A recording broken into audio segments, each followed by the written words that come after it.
the album Send It. That's a little taste of Ashford and Simpson, the late great Nick Ashford and Valerie Simpson, with a song titled Don't Cost You Nothing. And all of the songs that we are sharing with you in this hour are inspired by a show that I attended at NJ Pack last Sunday.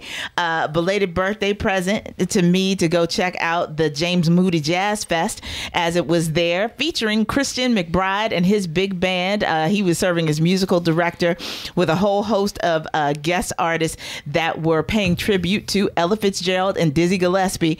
And so of the vocalists that were featured, Valerie Simpson was one of them, doing some stuff from the Ella songbook.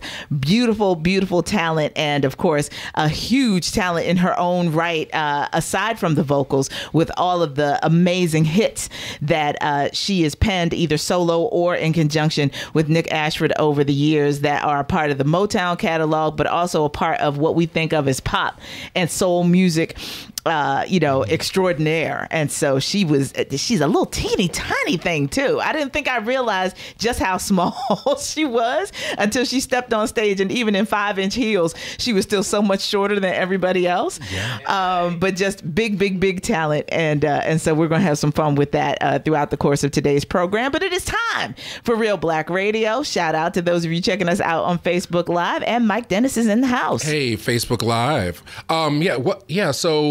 Yeah, Nick Ashford. It's funny that you bring that up. On my Instagram, I posted, I just got a CD reissue. It's not even on Spotify, of double Motown albums by an obscure group called the Dynamic Superiors.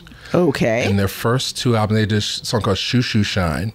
And this guy, I forget, somebody can help me with the name, but the lead singer was sort of, out gay and dressed as a woman, or had full makeup on. Like the first album, like it's like these 4 dudes and they're all like dressed up like Blue Magic, and then the lead singer's in there, he's got rouge on. Like Little Richard-ish, or full out? Full out, like pre-Sylvester, like on that level. But not in a dress. No, not a dress. There's a clip on Soul Train if people want to check it out. But the Dynamic Superiors. Ashford and Simpson produced their first 2 albums, and there are a couple of really beautiful songs on the album. But I mean, the flaw is that, and the liner notes are really good. It's like soulmusic.com, David Nathan did it, so it's like a full quality reissue. So they said, like, the problem was, it's like it was 4 guys from DC, the lead singer and his brother were like the 2 leads, but they wanted, even though this guy has an incredible falsetto, they really wanted to present the whole group. So like on each album there might be 3 songs where he really blows, and then they did another album for Motown it's a separate CD, but you can find the track on YouTube where he does All in Love is Fair by Stevie Wonder. Really? Yeah, and a lot of people feel like it matches. Stevie's rendition is incredible, but he does a very nice version, extremely lush production. Back when they had string. Yeah, exactly. You bring in an orchestra to actually play on your song. Yeah. So that's one of my. I guess that'll be the theme for the day, because we're coming up on Thanksgiving, Black Friday, and. I'm not sure if we're going to be in next week. I'm assuming not. No, I was going to say Kayla J and I are going to be, kind of helping people get through their digestion and holiday vibes. Okay, yeah. So, and I'll be in Atlantic City. Chris Rock is at the Borgata. So if you want to support. Nice. He just taped his special Tambourine, and he's still on tour. So if you want to catch the special before it gets aired on Netflix, you can check that out. Friday in New Jersey. That'll be as closest to Philly as he's going to get before the tour ends. So big shout out to that. But yeah, I was speaking of women and great shows. I guess Marian Anderson Awards were this week also. Yes. Dionne Warwick. Didn't get a chance to go, but I saw the video that WRD posted, and I would encourage people to check that out. She's another diva. Yeah, well, like I say, in my household, there were 2 goddesses of song as far as my mother was concerned. It was Dionne Warwick and Barbra Streisand. So albums for days that I could dig through and listen to, and very influential on young Stephanie wanting to be a vocalist and wanting to be engaged with entertainment in some way, was all of that. So I was at the movies that night though. Well, Well, there's two stories about how I was named Michael One of them was I was named after the Dionne Warwick Burt Bacharach message to me. That was one story. And then that was the one I was told. And then later I heard another whole story. This is a whole nother. Maybe I'll bring my mom in. She'll explain how I was named after a white guy on a train that she met when she was 12 or something, named Michael or something like that. So I'll get that story straight, and then I'll share it. Nice. But yeah, so shout out to Dionne Warwick. And then more divas last night at the African American Museum. Yeah, well, the black mother extraordinaire, or black grandmother, depending on what age you are, Jennifer Lewis, was there signing copies of her book and everything. Tell us a little bit about that. People came out. Well, I mean, the video is rendering now, so later this afternoon it'll be uploaded to the YouTube channel of her Q&A with Patty Jackson. But she put on I wouldn't even call it a Q&A, it was a performance. She went full out diva.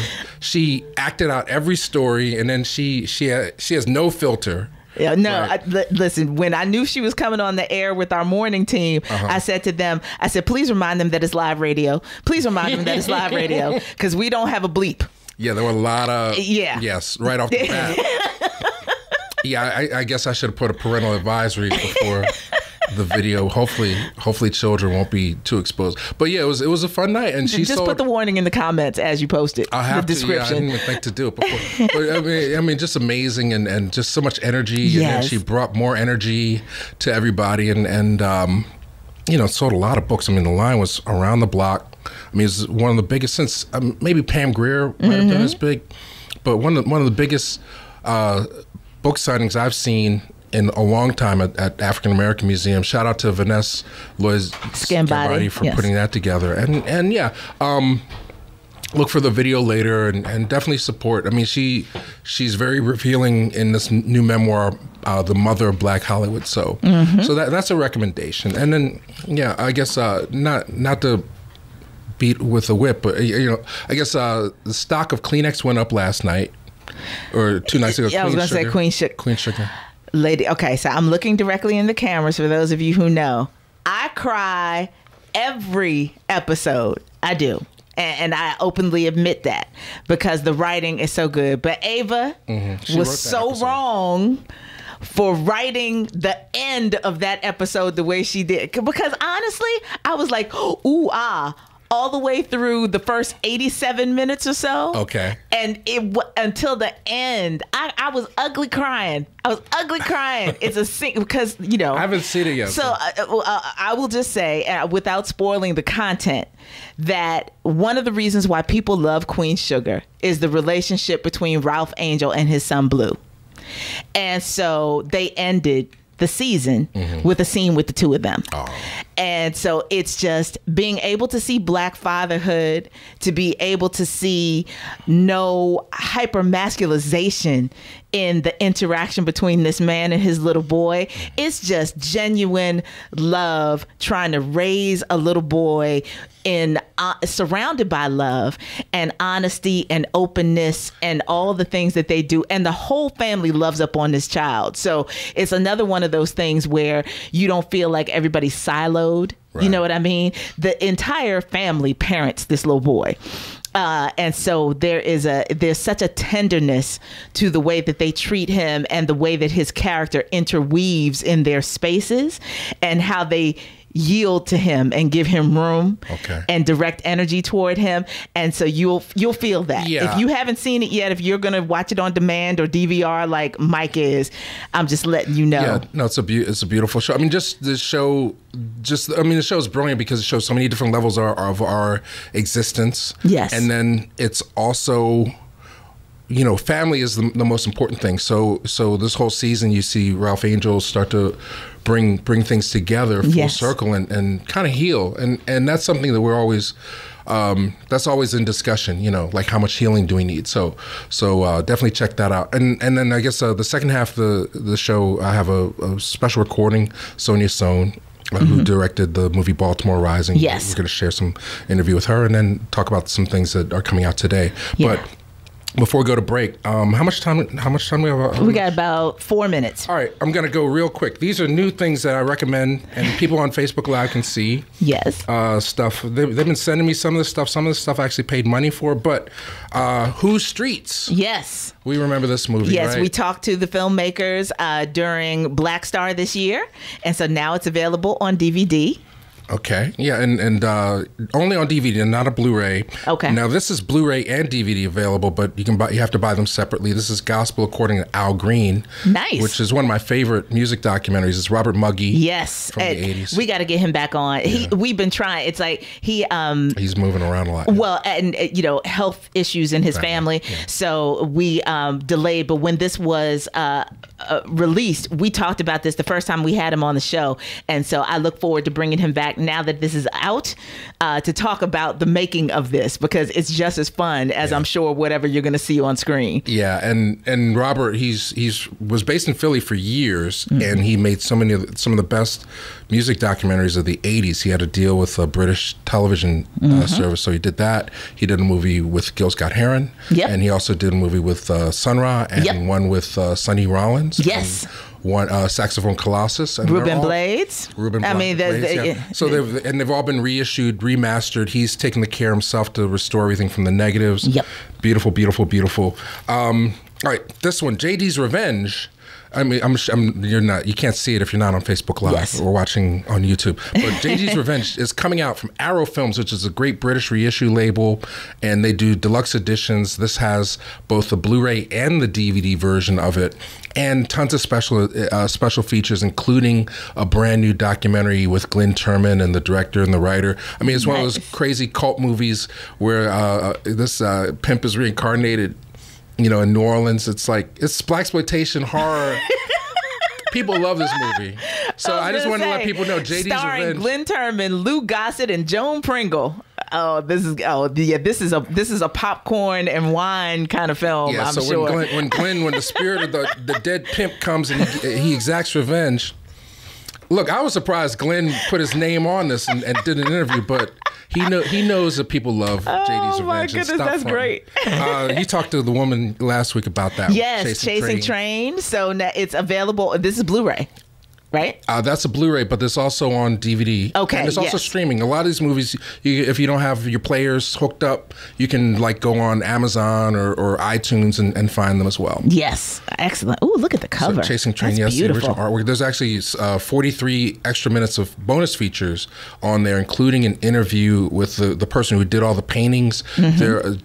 Coltrane is big in Japan, so they talked to a collector. He's the biggest Coltrane collector. He has a whole house devoted to rare photos and memorabilia. Well, there's a church of Coltrane. Okay.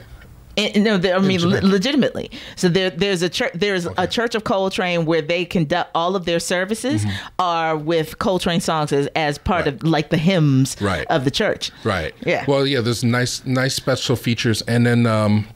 And a cardiologist who talks about how music and improvisation affect your brain, lots of things like that. And then an interview with the late Rudy Van Gelder in his studio. He recorded in his home studio so many of our classic Blue Note albums and Impulse albums. So he passed away last year. They called him, and there's a 10-minute interview.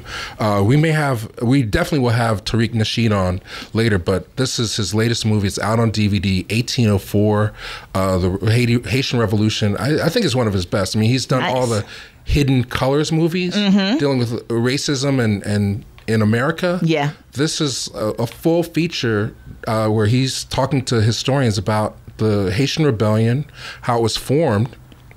I'm not going to give anything away because Tariq is going to call. But if you're looking for a stocking stuffer, that's my number one. Nice. That's my number one. Nice. I really was impressed by that film.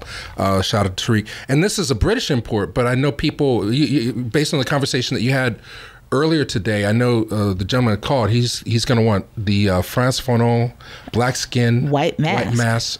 It's Isaac Julian movie from, I think, 25 years ago, but it's been fully restored. Wow. Louis Messiah at Scribe, they showed a print of it maybe 2 or 3 years ago. Oh, okay. Isaac Julian and Mark Nash made it. And it's a documentary basically talking about Fanon's life. A lot of it's in French and subtitled because they traveled to Martinique. Okay. They talk about how his upbringing and then how when he became a scientist, a psychiatrist, how he went to France and how he was confronted by the whole race issue and just his whole another mode of thinking. And it's just, it's a classic. But what most impressed me, and this is, you have to order it from England. The DVD is a dual DVD and Blu-ray. The DVD won't play in the States, but the Blu-ray is all regions. So if you have a Blu-ray player, it's a beautiful transfer. It's one of the most beautiful transfers I've seen by comparison of what was going around before. And this has never been available on DVD in the United States. So, you came in with goodies today. Well, lots of great stuff for people. I mean, the holidays are coming, so people are going to be taking more downtime and everything. So these are great cultural pieces that you can add. Some fun, some political, but a smorgasbord of culture for you to take in while you got a little extra time. For those who aren't on that level, Girls Trip is out. You can find that everywhere. It's like, we got a little something for everybody, and that's part of what we're going to talk about when we come back, because there are new releases this weekend. So in terms of kind of mainstream Hollywood and what's available, we'll talk a little bit about that after Sonja Sohn. But okay, so stay tuned. Much more Real Black Radio coming at you after this. From the album Liquid Spirit, that is crooner Gregory Porter with a song titled Free. And I gotta let y'all know, first of all, shout out to the sound engineers at NJ-PAC, because you can hear a mouse piss on cotton. I'm really not exaggerating. Their sound system is so pristine, and it's a big house. It's a big house like Verizon Hall here at the Kimmel Center. Wait, so you saw him recently? He doesn't listen to me, Kayla J. Didn't I go through this? I went through this whole spiel as we were getting started today. Last Sunday, I went to NJ-PAC. It was a belated birthday present for me to have tickets. Up in Trenton? No, in Newark. Newark. Okay. To go see the James Moody Jazz Fest. They were doing a tribute to Dizzy and Ella. And Valerie Simpson. And Gregory Porter were featured vocalists, and the one person that I'm going to play when we come back for our final break was also featured in this performance. Okay, I'm sorry. I heard the Valerie Simpson part. I didn't know you had the privilege of seeing Mr. Gregory Porter. Selective hearing 101. I'm saying. So Gregory Porter, my first time seeing him live, and just, he slimmed down. He's like, he's not skinny, but like Cedric the Entertainer, where you look at him now, you're like, wow, you really, and he's not a tiny person, but it's still just, so it's the same thing with Gregory Porter. Like, I was like, you had to buy all new suits, didn't you? But just singing his face off as he does, and it was just beautiful. And he and Chris, lots of good banter going on. But yes, it was my first time seeing him live, and he's everything he is on recordings. He's that times 5 when he's live on stage. Yeah, that's one artist that I would love to have a chance to interview and have on the show. And I'm like Craig Carpenter, who I worked with, and also Ralston Smith, another photographer. They photographed him multiple times and seen him perform, and I've never had the chance. He's got to get to World Cafe or someplace. Yeah, well, I mean, he doesn't really come to Philly. He comes around Philly. So he just did Exit Zero Jazz Festival down in Cape May, and he was in Newark, but not Philly proper. We have to correct that, or maybe I need a road trip. We'll do a road trip. But so we were talking about Whose Streets in the last segment, which was a great documentary. That I pray to God, if there is a God, it'll be nominated for an Academy Award, because it's a very special film, much like Get Out, which is going to be nominated in the comedy category at the Golden Globes. Yeah, so Peele had the best comeback. He said, no, Get Out was a documentary. So there's a new documentary coming out next week, November 20th on HBO, directed by, it's called Baltimore Rising. The director is Sonja Sohn. Yes, who many people know from The Wire. Like I know her from her poet days. Yeah, from the movie Slam.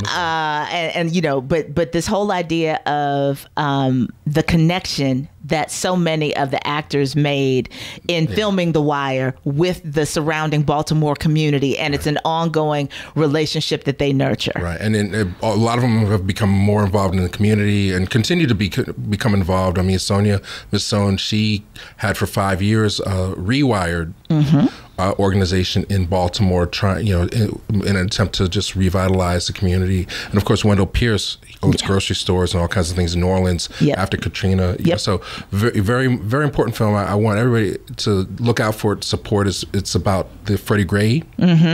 The aftermath of Freddie Gray, the year following Freddie Gray's murder by police, and we can say that. And she was just the perfect person to do it. November 20th on HBO. If you don't have HBO, it's going to stream for free the following day, the 21st. And also HBO Go. If you miss it the first time, they have the on-demand service. So it'll be on the HBO Go on-demand service for HBO. So without further ado, I had a chance earlier this week to speak with her for about 11 minutes, and let's listen to it now.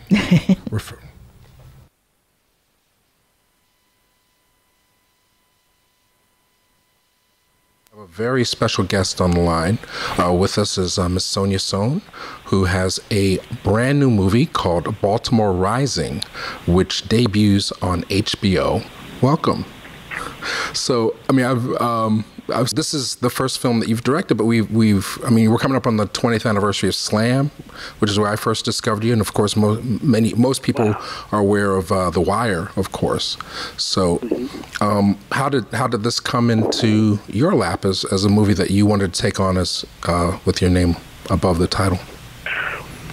Well, it sort of organically comes out of the work that I do in Baltimore, through the organization that I started with some of the founding members of some of the principal cast members of The Wire, Rewire for Change. I came to town. I had come back to town, I guess a few weeks after the uprising, and just jumped in to do, whatever I could, and to learn what was going on in the city at the time, to kind of just listen and see where I could fit in and be useful. And kept hearing folks talk about reframing the narrative of Baltimore, that the city residents felt like, The Wire told one part of the story, that the media displayed them unfairly. And so they felt like it's time. I kept hearing, it's time for us to reframe our narrative. And that's in my lane. That's my wheelhouse, storytelling, And how I originally, my intention originally manifested was the Wire cast was coming back to Baltimore for a reunion that happened to take place over a weekend where there was a big arts festival. And what we ended up doing was conducting storytelling workshops to extrapolate monologues from the residents of the community where the uprising took place, to get their narrative and their thoughts and feelings about what happened, their perspective about what happened out. And we put on a big show. It was a staged reading where the Wire actors and the residents got together read these monologues. So initially that was the offering. It was a fundraiser as well for grassroots community nonprofits on a campaign that's still ongoing. But it was in the execution of that I started to see that maybe we might have the opportunity to tell these stories on a larger platform. And that's when I started sort of vetting this idea about bringing a project to some entity based on some of the work that I'd done. And in that sort of process of just processing the idea with George Pelicanos, Mark Levin, Anthony Hemingway, Mark Taylor, those all the EPs, came to the conclusion that the best way forward was to do a cinema verite documentary following the people that I had started to get to know, and some of whom I'd already known who were doing this work.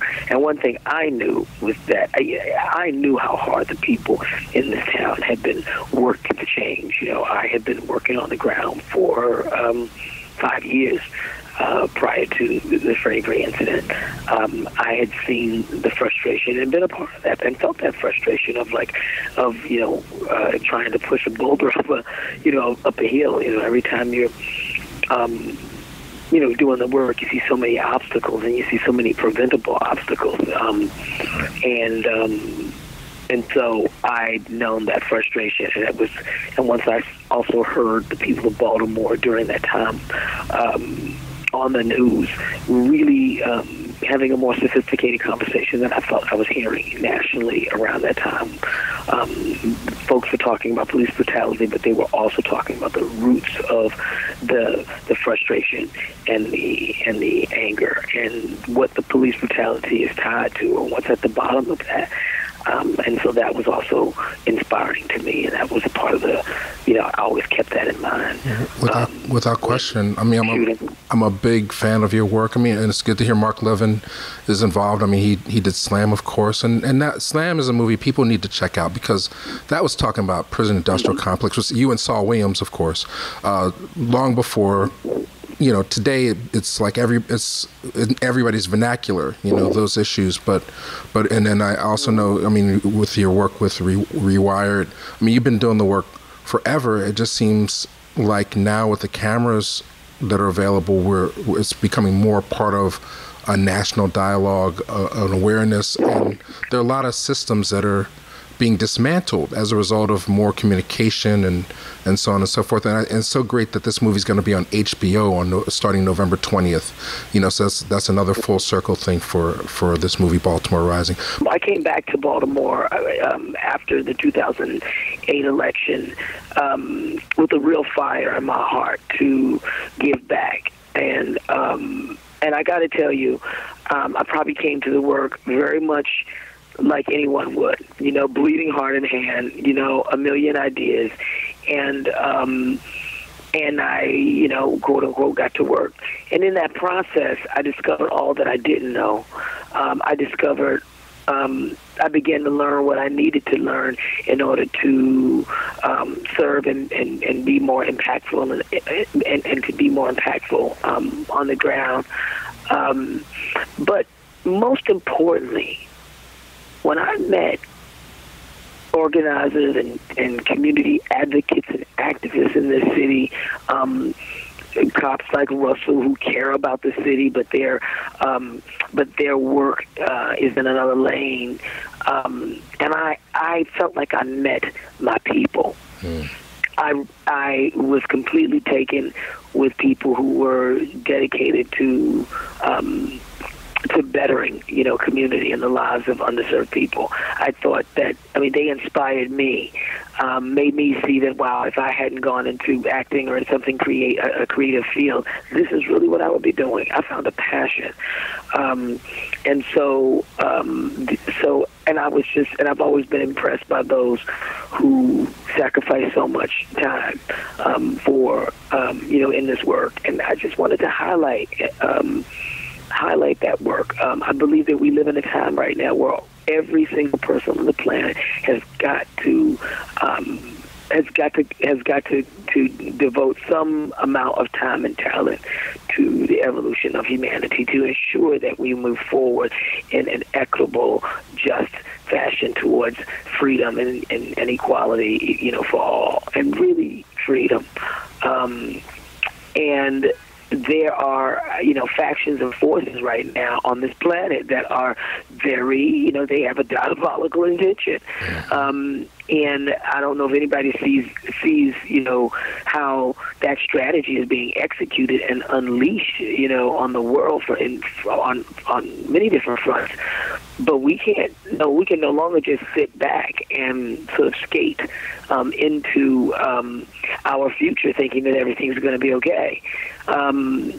Everything's going to be okay, but, some folks may destroy the planet and humanity in the process. When people watch this movie November 20th, we want people to get on board. What words of advice can you give them in terms of, like, taking the next step, not just watching the movie and moving forward, or just feeling like, okay, that story was told, now I'll flip over to something else? What's the next steps for this? Yeah. Right. I think that is an individual. I mean, listen, if you want to work, you want to work. You put that intention out there. There's plenty of work out there to do.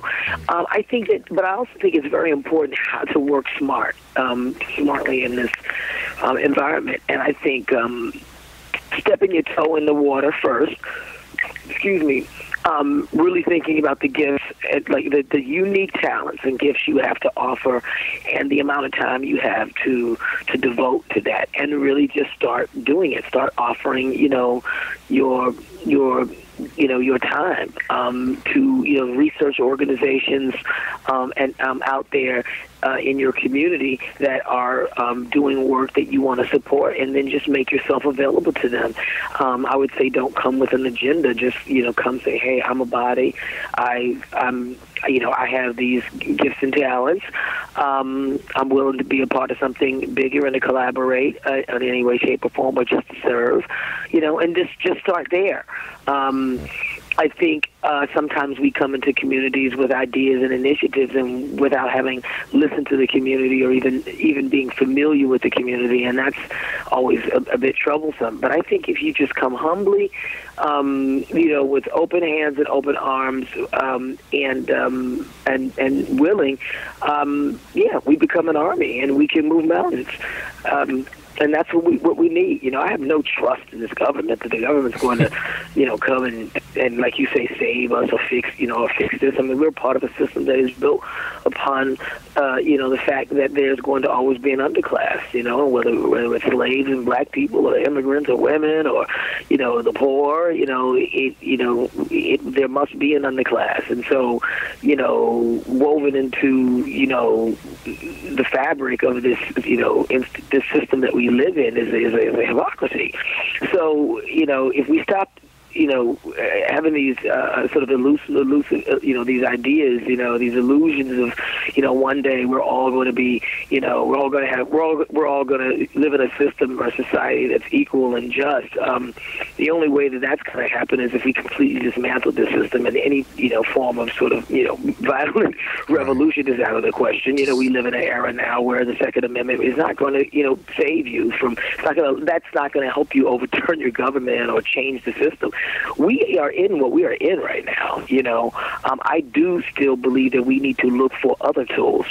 I don't believe that we can dismantle, an oppressive system using the tools that built it. Yeah, so that was our conversation. Baltimore Rising premieres Monday, November 20th at 8 p.m. on HBO. And again, on the 21st, it'll be available for free streaming. Also, so Google that, or have the information on our Facebook page and YouTube.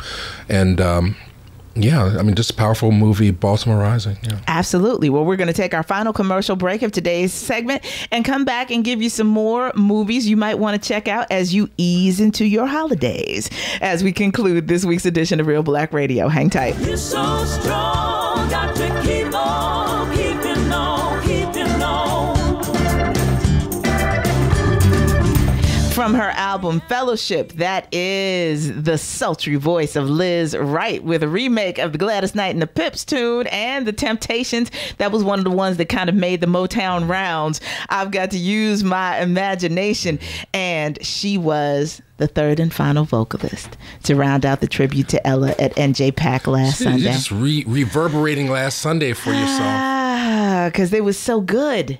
It was so good. And you know how much I love live performances. So the whole idea of being able to be in a place that big with sound that crispy and get a chance to see Chris doing his thing on bass with his big band and all these amazing vocalists, and Randy Brecker and Sean Jones on trumpet doing solos honoring Dizzy. It was a great night. Well, shout out. Well, we're not going to be back before the 30th.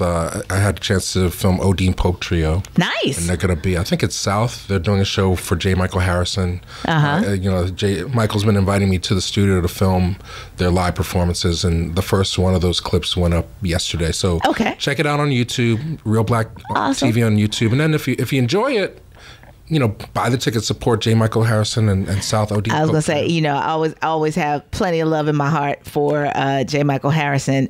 the entire reason I do radio is because of him.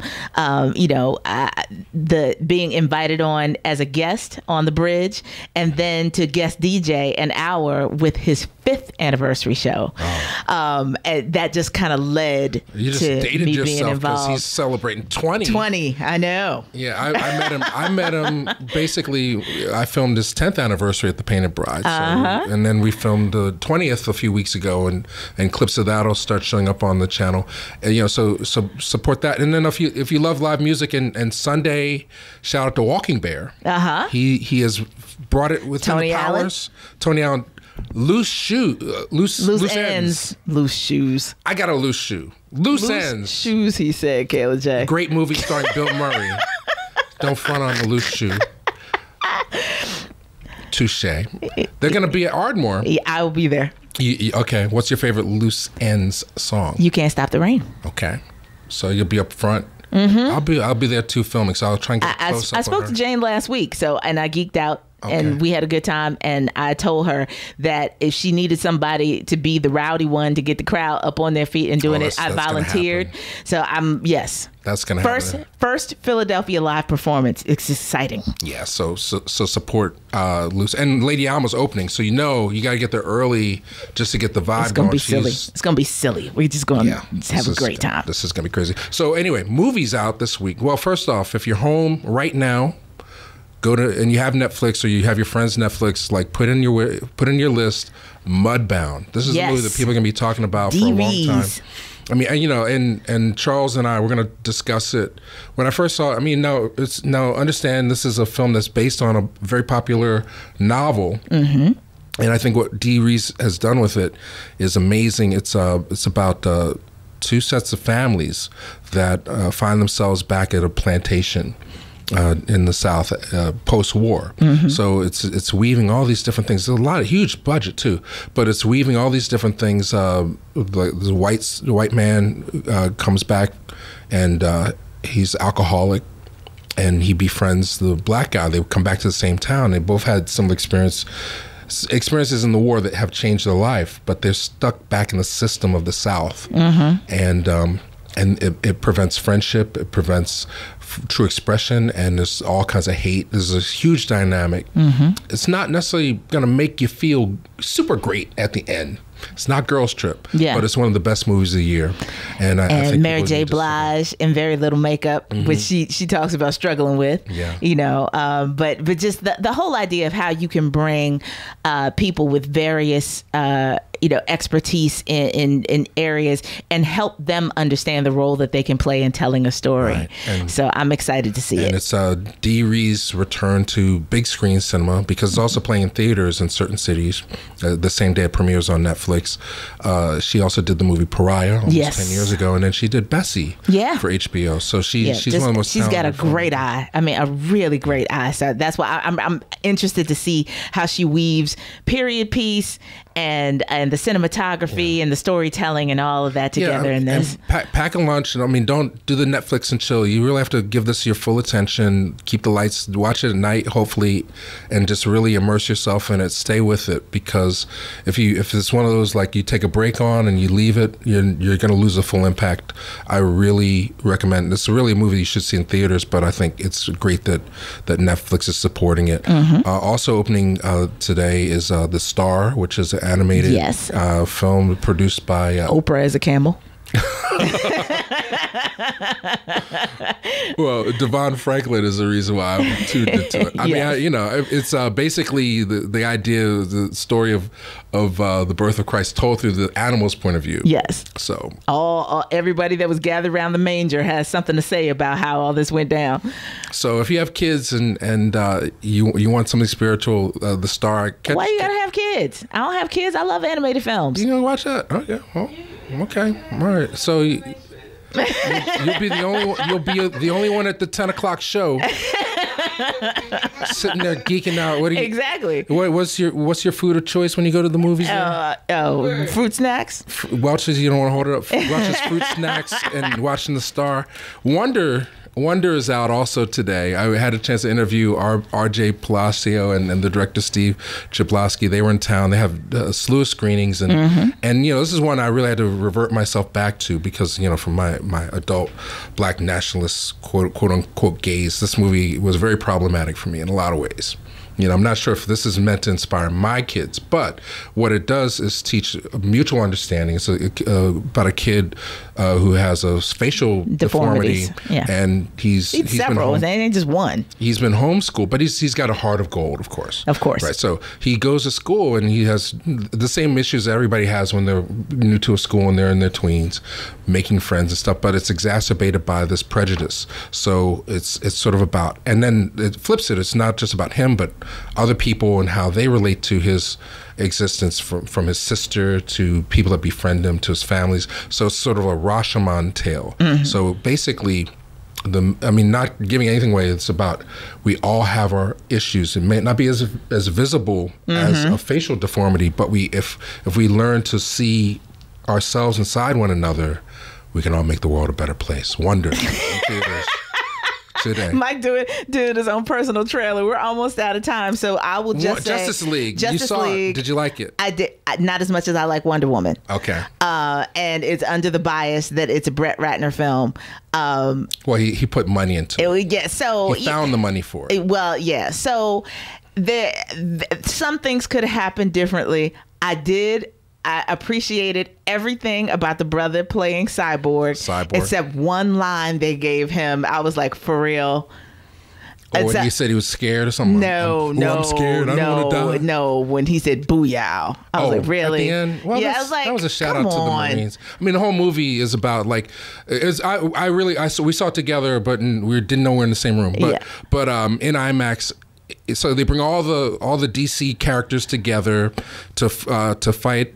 Like, it's literally set in today's time. Yes. The world is in danger, but not by political forces or corporate forces. It's aliens literally have found these 3 boxes and that have been placed in the most obscure places throughout the world, and they've joined them to immerse all the power. I guess these boxes are what give us all Kayla energy. said, stop telling the whole plot. I'm not giving anything away. It gives us all. These boxes are responsible for all our life force, and these aliens from outer space have found them. It did not say it was responsible for all of our life force. That is not what they said. They use it. They use one of the boxes to that it has force in it, and so this is not the first time that the use of power has been troublesome on Earth. And so, in order to keep it regulated, the sources of power were distributed to different peoples of the Earth in order to keep them safe. Okay. So they weren't joined together. So now these aliens have come back, and now we got to get Batman has brought the Justice League together. They're not aliens. They're gods. They're gods. Okay. Well, world's in trouble. Yes. And they got to get the Justice League and together. So, they got to kick ass. Wonder Woman. Basically. Aquaman. That was your guy. I know you like Aquaman. Yes. That's and the fact that Blake Shelton was chosen as People's 2017 Sexiest Man of the Year is ridiculous when there is a Jason Momoa and plenty of other people walking around on Earth that they could have selected. Are you kidding me? So you were sold. I mean, if you like superhero movies, it's exactly. Something to see. And Gary Clark Jr. does a remake of The Beatles Come Together for the closing credits. That is awesome. Yeah. You will hear that on the air here again. Money's on the screen, and there's 3 solid set pieces that are definitely inspired by World Wrestling Federation that got people really amped up. I felt like the room got really hyped up on the fight scenes and stuff. I was going to say, but I'm not a wrestling fan, so I was like, that kind of dynamic is lost on me. It's well done. The one character I could not stand was the Flash. I thought he was adorable. Could have done without him. But anyway, it's in theaters. Little young Jewish kid. Support it. It's some take your kids to that. We got to end. We're done. Okay.